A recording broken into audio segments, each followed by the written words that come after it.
And if you like processors, several acres of processors here. This is at the Eugene Fairgrounds. It's a huge area. They're just some beautiful equipment. Get that one up there.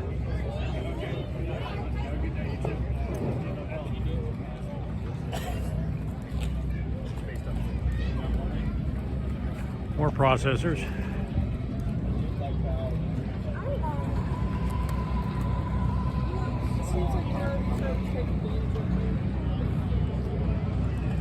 You can check out this Timber Max.